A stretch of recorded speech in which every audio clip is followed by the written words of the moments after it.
Alhamdulillahi Rabbil Alamin Ar-Rahmanir Rahim.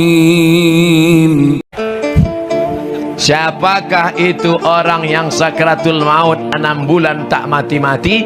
Namanya Mustafa Kemal Atatürk. Siapa dia? Kuburnya di Ankara, Turki. Ketika jamaah mau pergi ke Ankara, mau tanya, Ustaz Somad, kami mau pergi ke Turki, Ustaz titip apa?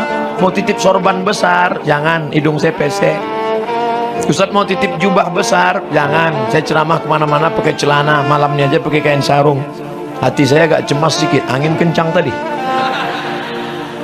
Ustaz mau titip apa? Kami mau ke Ankara, Turki. Tolong sampai kau di Ankara, kau cari makam kuburan Mustafa Kemal Atatürk. Habis itu kau foto. Karena kawanku waktu di Mesir kuliah dulu dari Turki cerita, katanya Mustafa Kemal Atatürk sakratulnya 6 bulan tak mati-mati. Ketika ditanam di dalam tanah, melompat jenazahnya naik ke atas tanah. Ditanam ke dalam tanah, tak diterima tanah. Akhirnya disemen di atas tanah.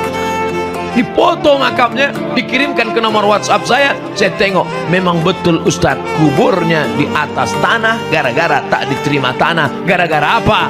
Karena punya kekuasaan, tapi justru dipakai untuk menghancurkan agama Allah Subhanahu wa ta'ala. Tarekat-tarekat dibubarkannya, masjid dirubahnya jadi museum, azan tidak boleh pakai bahasa Arab.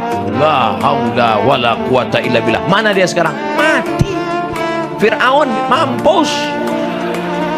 Ustaz, janganlah kasar-kasar.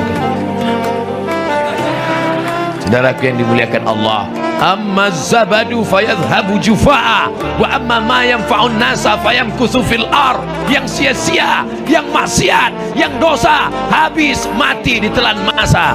Tapi yang bermanfaat kekal abadi sampai hari ini. Mana orang Aceh yang kaya-kaya? Mana orang Aceh yang punya kuasa? Mana orang Aceh yang dulu hebat-hebat? Mana orang Aceh yang emasnya banyak? Hilang ditelan zaman dan masa. Yang kekal abadi mana?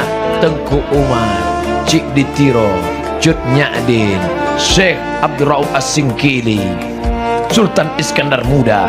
Yang dikenang sepanjang zaman adalah orang-orang yang pernah beramal soleh. Mereka tidak pernah takut pada kehidupan. Tengku Umar, bagi Tengku Umar hidup ini sepele saja. Apa kata dia? Kalau aku mati, berarti aku mati syahid. Kalau aku besok pagi hidup, aku akan minum kopi. Hidup ini bagi mereka tidak terlalu besar. Mereka tidak takut dengan kehidupan. Kalau hidup besok pagi, minum kopi. Saya sudah 2 hari di Aceh belum minum kopi.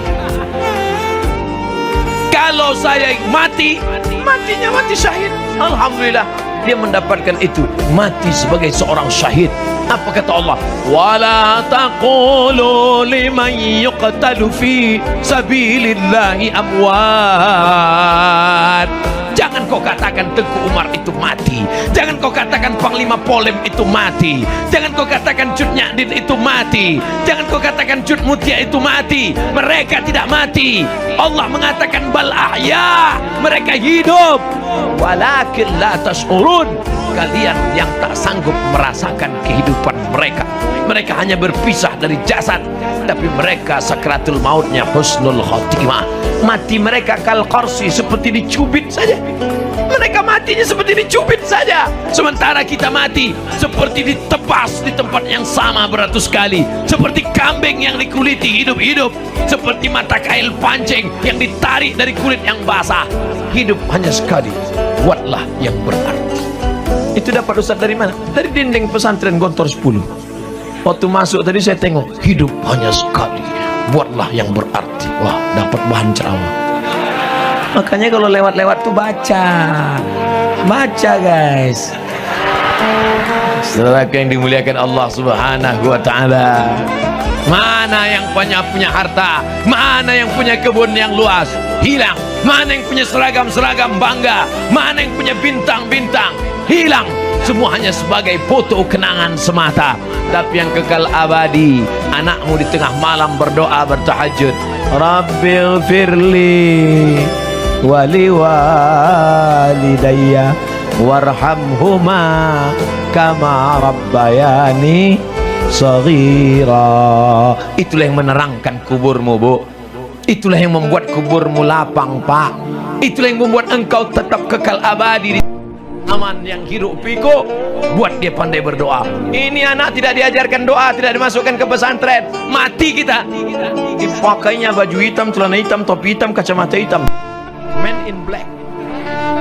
Habis itu dibukanya keyboard, nyanyikannya lagu Ayah dengarkanlah.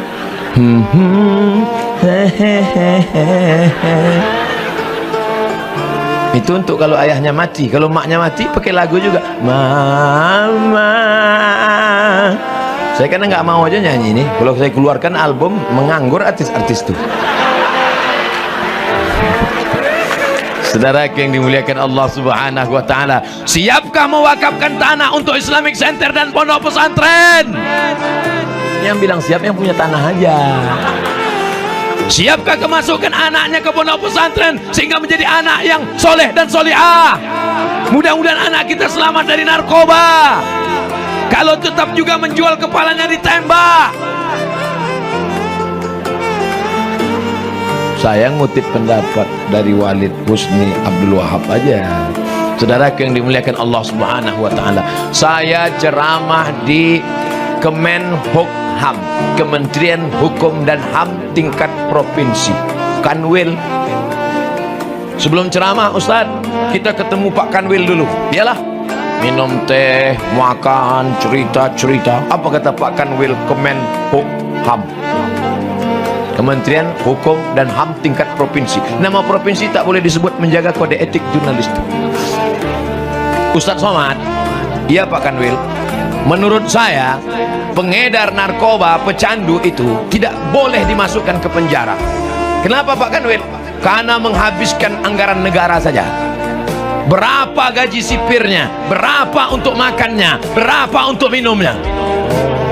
Jadi kalau gitu gimana Pak Kanwil? Ditembak aja Ustaz. Seram Pak Kanwil. Dibisikkan sama saya, sama yang ngundang saya, Ustaz Somad,